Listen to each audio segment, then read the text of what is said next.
So, the ABCDs of yoga: A stands for asanas, that is for physical wellness.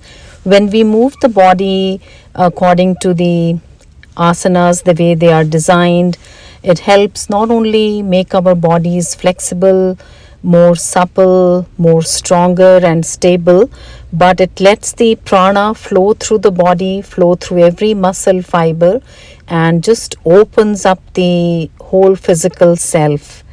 Now, the B stands for breath, which in Sanskrit we call pranayama.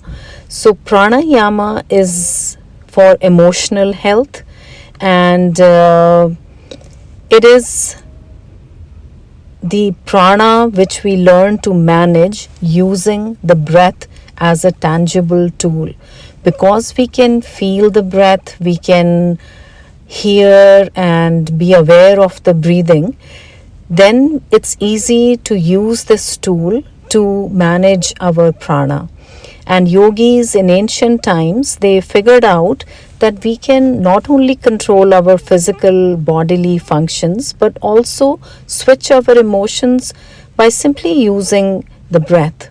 For example, if your heart rate is high, maybe you are exercising, or maybe it's due to anger or fear. So, what's the safest, quickest way to bring the heart rate back to normal is you prolong the exhalation. And as soon as you do that, your heart rate comes back to normal.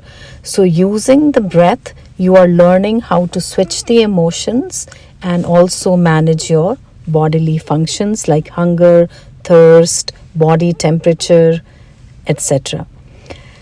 C stands for chanting, and chanting is helpful in opening your voice box, or the throat chakra, which we call Vishuddhi chakra. Now, personally, I've seen it. Earlier, I would chant just from my mouth or throat, but now I feel it's coming in and arises from the belly and then travels up through my entire torso and sometimes all the way up till the head.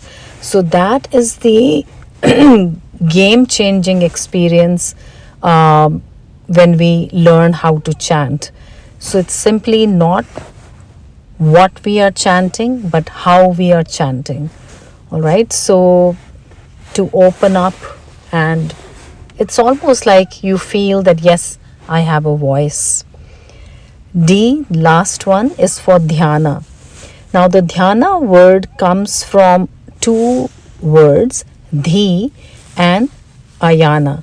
Now, dhi is the higher mind or the intellect, and the normal mind, which we know of, is a combination of thoughts, feelings, emotions, memories, expectations, beliefs, and so on.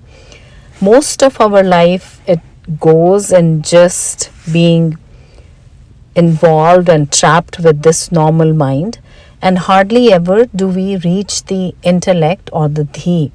Only when we are in a class or when we are learning something new or trying to understand something, we reach the intellect. But what regular practice of yoga does is that it slowly starts directing your awareness towards dhi or the intellect. And when we do this on its own, you'll start asking questions, these profound questions like, who am I? What is the purpose of my life? Or why was I born?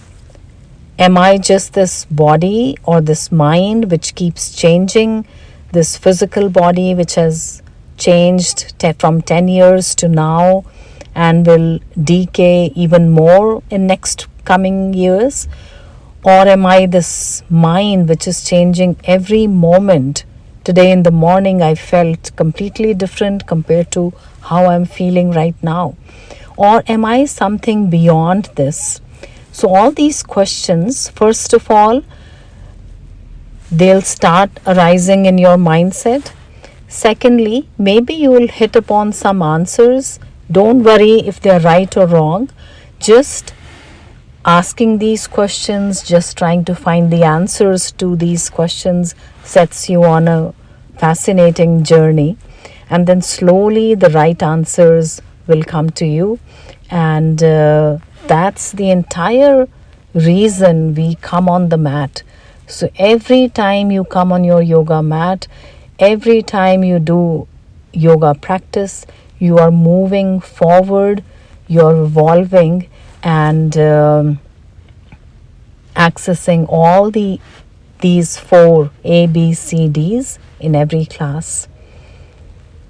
Hope this helps you in realizing the higher purpose of practicing yoga, especially traditional style of yoga, and hope you feel the difference. Namaste.